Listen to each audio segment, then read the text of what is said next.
Subscribe, hit the bell notification, and you'll be tripping. Hey trippers, today's trip brings us to the Blue Ridge Railway. Trip with me.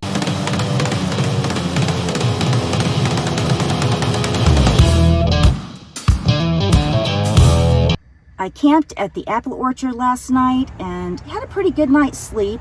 I did get to bed late, which I don't understand because I walked a lot yesterday. I'm very happy.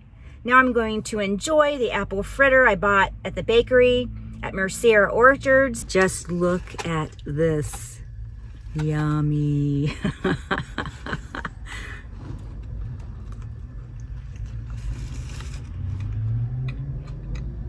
Oh, wow. I've never had one like this before. It's so good.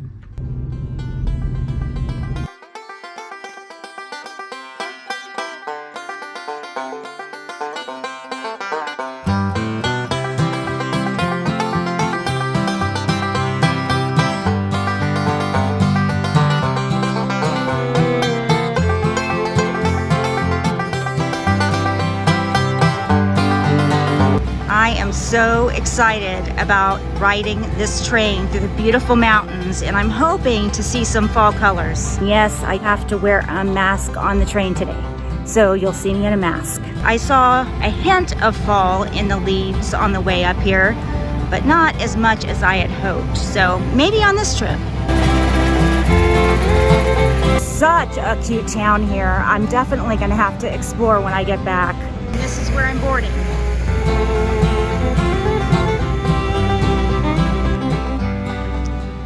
While I'm waiting to board the train, I thought I'd rest. I'm so excited. My ticket. We're just waiting in line to board. 114, you'll go through this car to the very next one in line and choose any seat on it that you want. Okay, thank you.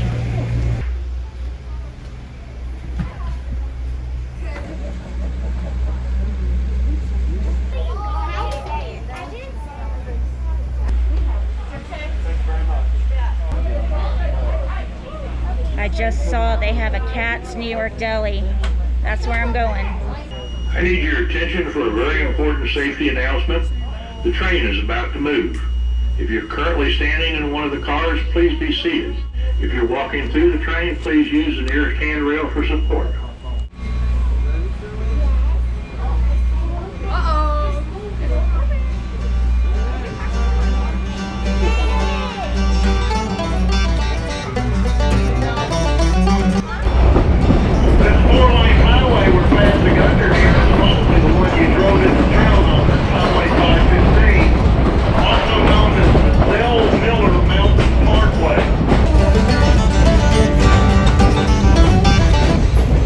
Got going. It feels good now. Nice and cool.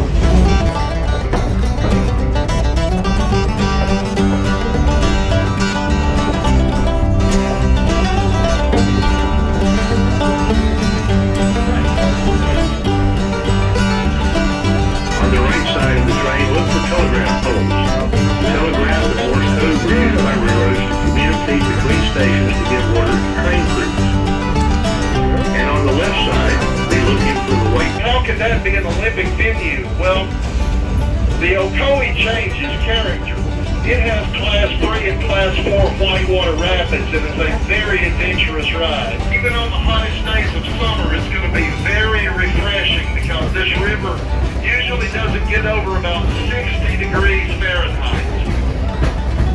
That is very good for the trout, however. The state stocks the river with trout twice a year. They put thousands of young trout in this river. It is a paradise for fly fishermen. And this is no joke. I saw the photograph. That was not trick photography. Back in March of this year, a visiting fly fisherman successfully landed an 18-pound brown trout. If it wasn't a record, it had to be close. In the picture, he wasn't holding it up close to the camera either. He was holding it against his body, and that trout was the biggest trout I have ever seen. I need your attention, please, for an important safety announcement. We are approaching a steel railroad bridge which is very close to the train. All passengers in the open air cars, please be seated until we reach the other side of the bridge. Keep your head and arms inside the train.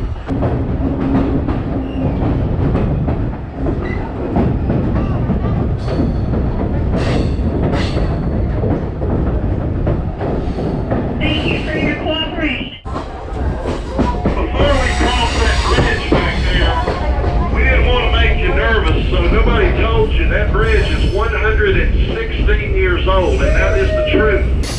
These houses have gravel road, official railroad crossings, but you can't put a road in to cross the rails just anywhere you decide you want to build a house. It has to be an officially approved railroad crossing. In a few minutes, we will arrive at McCaysville, Georgia and Copperhill, Tennessee. While here, you'll have time to stretch your legs, something to eat, and explore. 10 minutes prior to the train's departure, you will hear 2 long blasts of the train whistle. This means you have 10 minutes before the train leaves McCaysville for a return trip to Blue Ridge.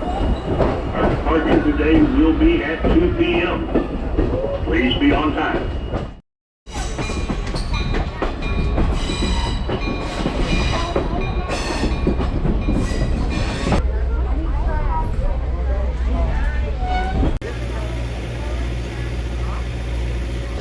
I am headed to Cat's Deli.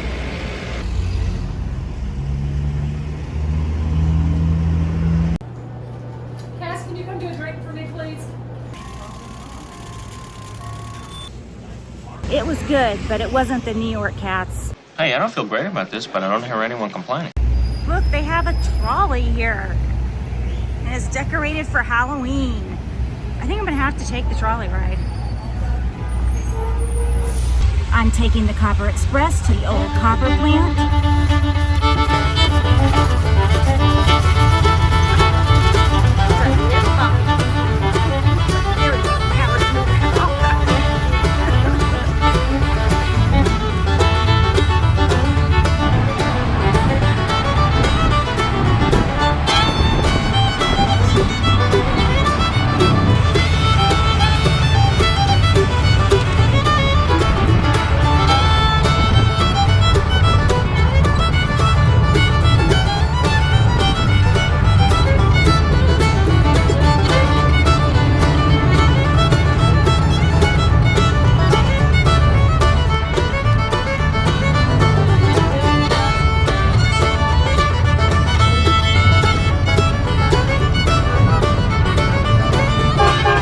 So this is the former Tennessee Copper Company.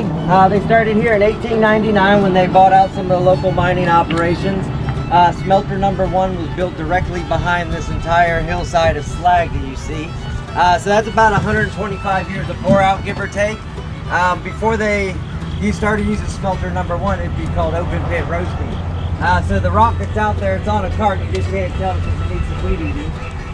That'd be what they would take as a sample. So basically they'd open pit roast that, and it'd be a great big bonfire. They'd basically melt them down, and at different boiling points they'd pour off the different media. So basically copper would get poured off, and then they'd be left over with this, this is an iron ore, or basically an iron slag.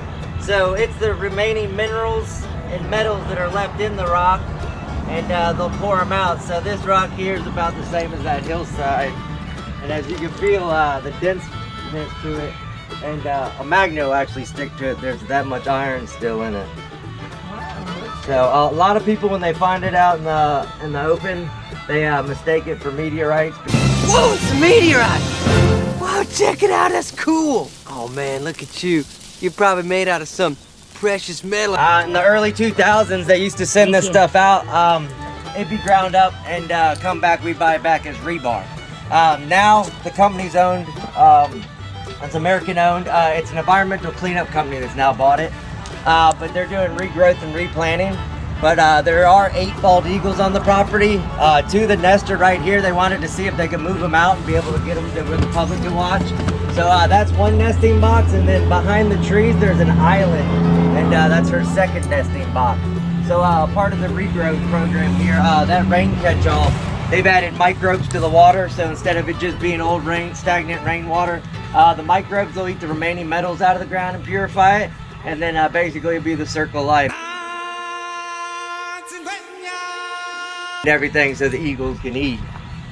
There's over 2,000 acres here that are privately behind these gates. A lot of the local mines are out in other areas. They've been bought out. This area is known for some of the deepest vertical shafts in North America. Boyd Mine, which is on this property, is over 3,300 feet deep, which is over a half a mile. There's still about 30 to 40 years of copper here that they could mine out. The only thing is they'd be starting at about 2,000 feet deep. In '82, they had a collapse on Mary Mine, which this being union ran. They said it'd take 2 years to make safe. They were willing to pay 80% of their pay. The workers wanted 100%, and that was basically the demise of the copper mining. So '82 was the collapse, and by '87 they had sold out and had the mines filled with water, and basically just remained off the byproduct, which was sulfuric acid. So then this place had turned into actually the Tennessee Chemical Company instead of the Tennessee Copper Company. If you look up on the hillside, that's their main office.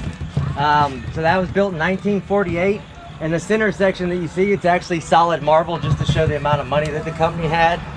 The women's and men's bathroom, it's got solid marble from ceiling to floor, down to having sterling silver ashtrays on the wall. So in '48, this place employed about, give or take, 2,300 people. Our population in Copperhill now is probably about 400 to 500 people. So it just shows you the volume that this company was able to produce and the money it was. 90% of your copper for World War II also came from here. So this had a manned building that was manned 24/7, either by engineers or high ups in the company. They'd have to do a watch, and there'd be posters of the bellies of the German and Jap planes that we were looking for, enemy planes.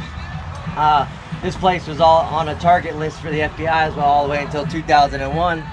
They had actually taken pictures, landed at the local airports, and they had planned on crashing one of the planes into the sulfuric acid tanks here, which would have spilled out, killed the Toccoa and any finger stream that it would have touched. So it basically would have been irreversible.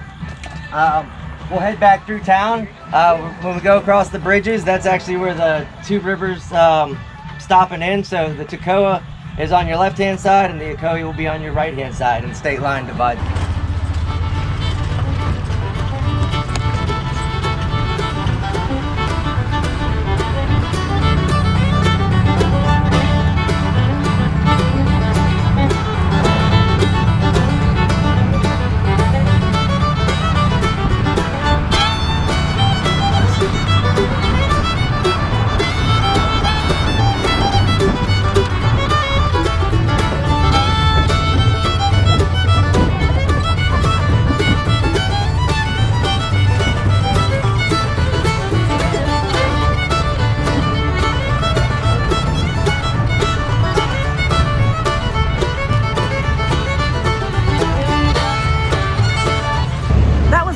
Tour for $10.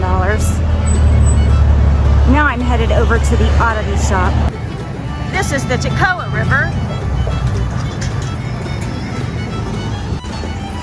We're going to take a look in Chooches, Oddities, and Unique Finds.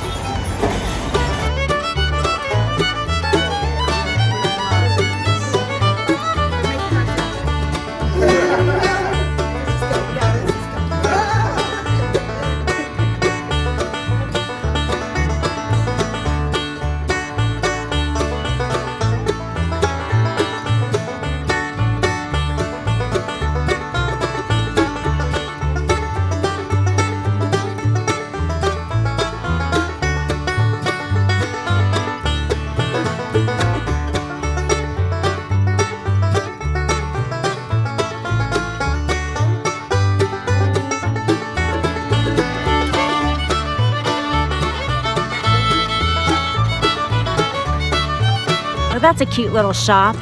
Especially, you know, you need to buy from mom and pop shops more often, and they have a lot of beautiful crafts in there. I highly recommend it. Now we're on the other bridge that I took a picture of a minute ago.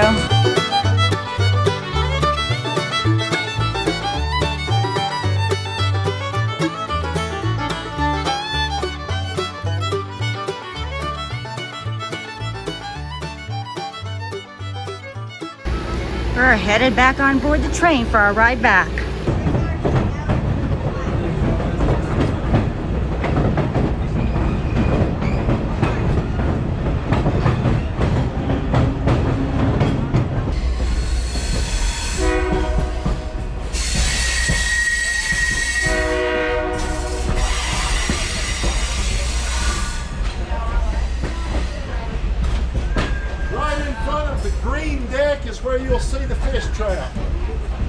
going to be a break in the trees here where you'll get a good view of it.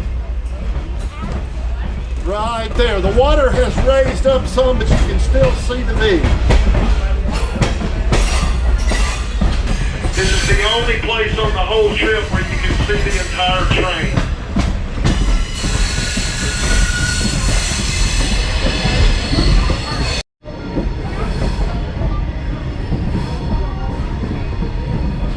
I just got off the train in Blue Ridge. I had a really good time. I'm glad I took that trip. I am so tired and I need to check into my campground. So I'm not going to be able to explore downtown Blue Ridge like I originally wanted to. I did get one souvenir while I was there. I got this magnet. It says I walked the Georgia-Tennessee line. Now we will go check in at the KOA in Blue Ridge and get our campsite all set up for the night. And I need to take a shower. I really need to take a shower. I've never gone this long without taking a shower.